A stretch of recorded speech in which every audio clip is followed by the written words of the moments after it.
বয়স বাড়ছে, বন্ধু কমছে, দায়িত্ব বাড়ছে, আদর কমছে, চাপ বাড়ছে, সুখ কমছে।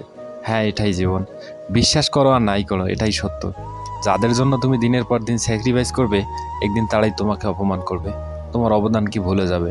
যদি জীবনের প্রয়োজনে নিজেকে বদলে ফেলতে হয়, তবে তাই করো। হয়তো কিছুটা কষ্ট পেতে হবে, তোমায় তবুও যে তোমার মূল্য বুঝে না, তার অপেক্ষায় থেকো না। জীবনে ঠকলে হয়তো বিশ্বাসটুকু নষ্ট হয়ে যায়, কিন্তু শেখা যায় অনেক কিছু। শুরু করার জন্য নতুন দিনের প্রয়োজন নেই, প্রয়োজন শুধু মন মানসিকতা। জীবন সাইকেল চালানোর মতো, আপনি প্যাডেলিং বন্ধ করলে আপনি পড়ে যাবেন। তাই আপনি যা করতে লাগে তাই করুন, কাজ বন্ধ করবেন না। মানুষের পক্ষে সব স্বপ্নই পূরণ করা সম্ভব, যদি সে যথেষ্ট সাহসী হয়। নিজের হতাশার জন্য অন্যকে দায়ী করো না, বরং নিজেকে দায়ী করো অন্যের থেকে অতিরিক্ত আশা করার জন্য। টাকা দিয়ে যেমন ভালোবাসা কেনা যায় না, ঠিক তেমনি টাকা না থাকলেও ভালোবাসা ধরে রাখা যায় না। যে জাতি তার বাচ্চাদের বিড়ালের ভয় দেখিয়ে ঘুম পাড়ায়, তারা সিংহের সাথে লড়াই করা কিভাবে শিখবে। এই পৃথিবীতে সবচেয়ে দামি ওয়াশিং পাউডার হলো টাকা, কারণ টাকা দিয়ে চরিত্রের গাঢ় দাগ ধোয়া যায়। যদি পরিবর্তন দেখতে চাও, তাহলে আগে নিজের মধ্যে তা নিয়ে আসো। সবাই ভালো ব্যবহারের যোগ্য হয় না, যে যেমন তার সাথে তেমন করা উচিত।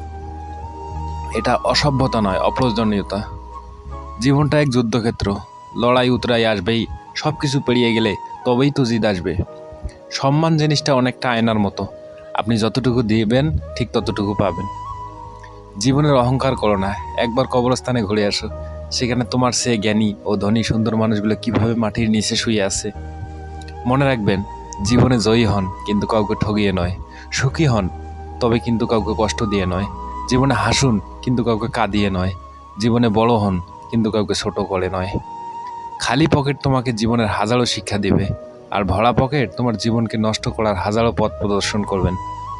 যদি ভালো পেন্সিল হতে না পারো কারো সুখের গল্প লেখার জন্য, তাহলে ভালো রাবার হও, যেন কারো দুঃখ মুছে দিতে পারো।